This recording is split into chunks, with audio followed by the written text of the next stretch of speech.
Welcome to the Shellonomics Podcast, presented by King Midas, your ultimate source for pure Teenage Mutant Ninja Turtles entertainment.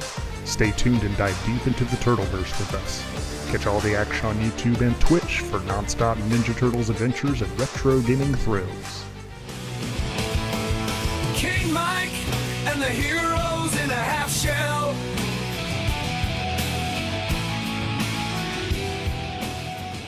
What is up, everybody?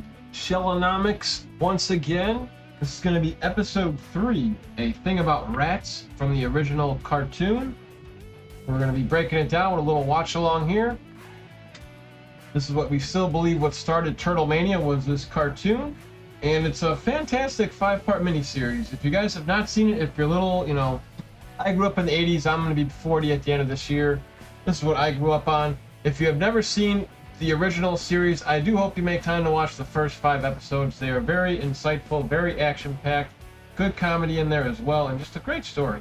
So this is the thing about rats, and like I was talking about earlier, is in the beginning you'll see that Leonardo is happy as a pig in poop, so to speak, eating that pizza, and I'm pretty sure that was supposed to be Michelangelo in that spot. But here we go with episode 3. It's been a continuation. Now Splinter is fatigued after what he's been through with the beating in the Technodrome late last night, so he's resting. Turtles are quite upset about what's going on. Again, I just love the grit they have in their face. I've said it at least probably 10 times in the last 3 episodes we've done here with this watch along. And now they want Shredder to turn Splinter back into a human. And now the Turtles are going to look for the Technodrome. And this one's a little bit of a different. I wouldn't say it's a filler episode, but it does get Baxter Stockman involved, who is voiced by Pat Fraley, who also voices Krang in this cartoon here. And now the Shredder's trying to look for some other technology here. And you can see the debut of the module. So Shredder comes in an abandoned warehouse, and he summons all these little helicopters, which are in the Turtles 2 Nintendo game and Turtles the arcade game as well. And now we have Baxter Stockman with his mousers here as he shows kind of a fatality, or kind of gruesome. We don't see him actually swallow the rat, but we do see the mouser in action, and he goes right for the rat, chomping away. Now this was actually a toy as well, part of the Wacky Action series. I do have my mouser still. It doesn't wind up as good as it used to when it first came out. And the mouser is almost as tall as the turtle, the original one. And the 2003 release of the toys, I know they made mini mousers. And this is a live watch through here, unedited. Sure, looks like he's ready up to no good here. Ajax Pest Control is who he was trying to get a job with. And you got Pete Renadave voicing the guy who throws them out. Almost like the old Hudson and Larry stand-up comedies with all the Ajax stores. Pretty gruesome when that mouser chomps on that rat. So Shredder had similar animation to the Turtles in the first episode when they were very dark with the shading. Shredder wants to take Baxter under his wing here. Again, Turtles are just searching for the Technodrome, just like in episode 2. Just kind of keep going through pipe after pipe after pipe. I wonder how tall Baxter is. He looks very small compared to Shredder. And here comes Rocksteady once again with the helmet. With Bebop and Rocksteady dropping off a ton of technology. Shredder wants hundreds of mousers. An insane amount. Rocksteady with a different pitch in this episode too. Shredder goes back down on good. Now he didn't even pay Baxter anything, which is interesting. He just gives him all this technology here. And Mikey tries to outsmart Donatello by saying, Donatello, the Technodrome isn't up, it's down. When do you ever hear Michelangelo try to one-up Donnie in the smarts department? Now they come across a train here. Good animation as they fall down. Mikey almost fell on his head. Hopefully he tucked his head in. Here comes Krang, trying to find out what's going on with Shredder here. Still furious that he has not gotten his body. So we've gone from punks, foot soldiers, machines, Bebop and Rocksteady, and now Shredder's trying to send mousers after the turtle. So it's almost like almost like a Billy Goat's gruff if you sort of think about it here. In every episode, a challenge is getting harder and harder with each episode. And he wants to have 1,200 mousers. Krang is very pissed. So you almost feel like he's getting double-crossed, because he wants him to keep losing until he gets Krang a body. Right now the mousers are getting complete, and I believe Rocksteady will say they have 12 done. They even got a trademark Baxter Stockman inventions on them, kind of like a made in China. That's a different pitch Rocksteady. Now that sounds more like the regular Rocksteady. Compared to the first, so get to work. Shredder has no patience sending 12 mousers. I don't think that's going to be enough, but he wants to do a test drive. So what's interesting is the mousers are going to go find Splinter. And it's weird that Bebop, Rocksteady, and Shredder didn't follow him to find their lair. Raphael almost falls in this little water. So many good lines by Rob Paulson in this 5-parter. They aren't paying me enough to take this kind of abuse. Splinter's trying to recover. April has to get out of here, though. She's been wearing the same clothes for the last few days, too, apparently. She's got her little bag. She's taken off. Splinter's going to do a little meditation to cool off. That was cool. He put that little, headband on here. Cocks open one eye, and he notices a whole bunch of mousers are coming in. Grabs his stick. Looks a little concerned as he got 12 mousers chopping away at him. And we see Splinter. Takes out one with a swing, takes out another 2. There's 9 left. Does like some stuff with his hands, doesn't work it at all. Yeah, now, here's something I never heard. You actually hear a little, if you get your ears close enough, you can actually hear almost like pants ripping. So it's almost like they were taking a bite of his kimono that we don't see, but we do hear it. Now here comes Leonardo grabbing Splinter with his legs. Raph taking out 2 at his size. Donnie taking out the other 2. Mikey takes out 3, and it should be near the end of the 9 that were left. Donnie trashes another 2. Mike shows off with his nunchuck. And the mousers are kaput. Now they don't know who Baxter is, but they figure he's in cahoots with Shredder. So now they're going to go to April, see if she can help him get Baxter Stockman some whereabouts. Kind of funny, Baxter Stockman Adventures, just say a copyright name. Splinter they want to come with unfunctional. Shredder furious now. That's a crazy line here. They might be able to finish off 12, but they'll never be able to beat 1200. That's what I always liked as a kid. I thought this was kind of funny. Where the Turtles are still trying to learn human stuff here when they head into April's apartment. This is one of the few times you see her in something besides the yellow jacket, too. Leo waves to her. I love how they just run into her house, too. These are some good spots here coming up. So they show April the mouser head.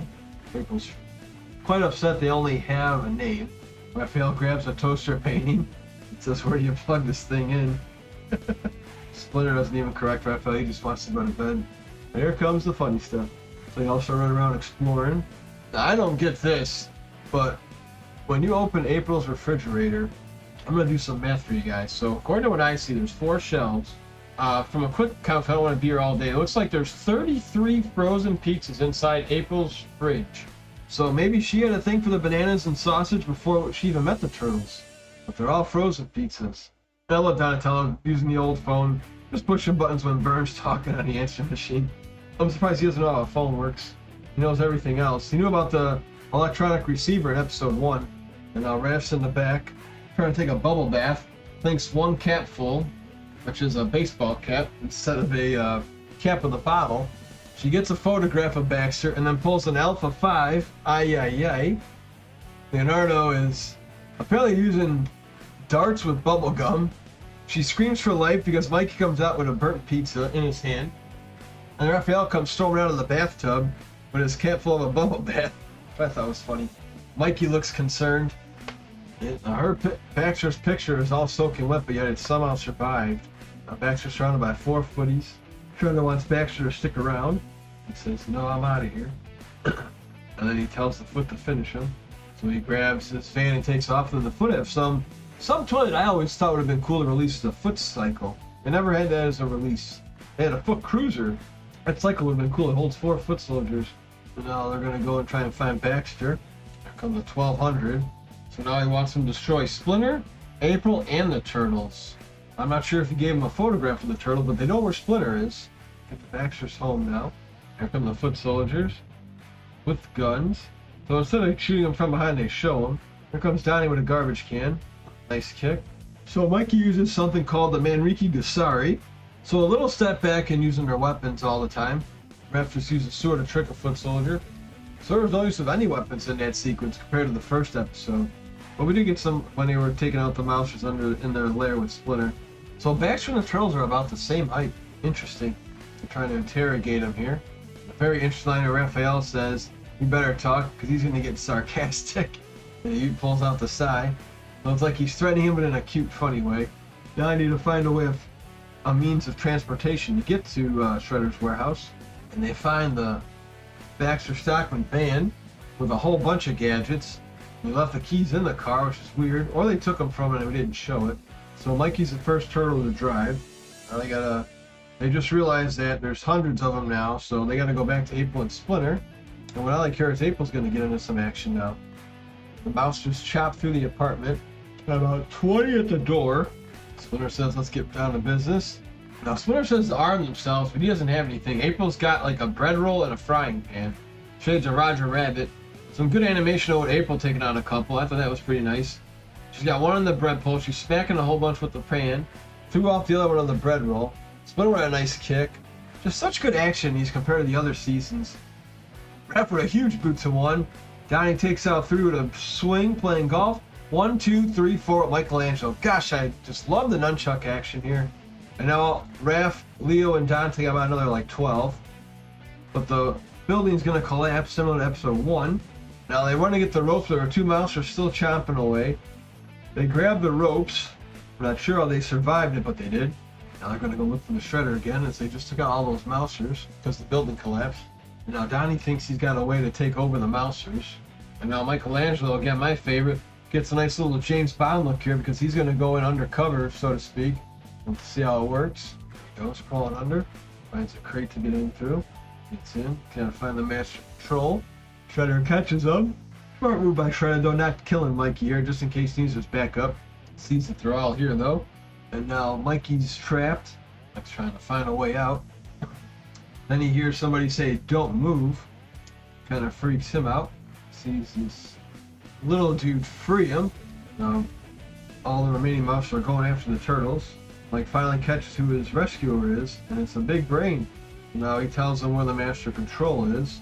He's tired of Shredder not helping him build a body. All he has is like ganglions instead of, hands. Look at all the mousers on that background there. And Mikey's in there with his nunchucks. So Mike's the first guy to tangle with Shredder. Nunchucks versus guns. Mike throws a nunchuck. Shredder's like, whatever. Shoots at him a couple times. Mike trash talking him. Dodges a couple shots here. Shredder shoots and misses and takes out the master control. Now Shredder is fuming, shooting anywhere to try and take out Mikey. Mikey runs through a wall. Now the mouses are standing still.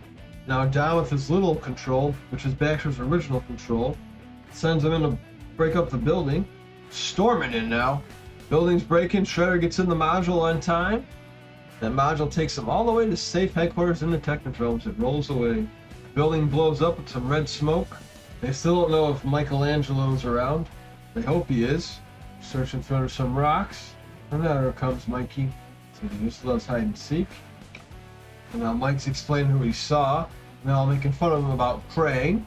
And the final line is they believe he had one pizza too many.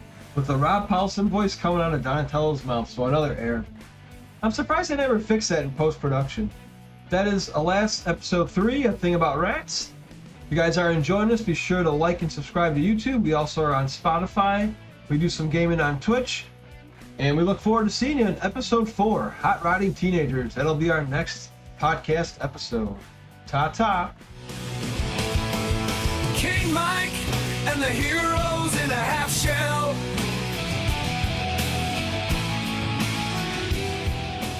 Thanks for listening to Shellonomics. Follow us on Spotify or wherever you get your podcasts. And subscribe to our YouTube channel for the video version. Stay tuned for more Ninja Turtles insights.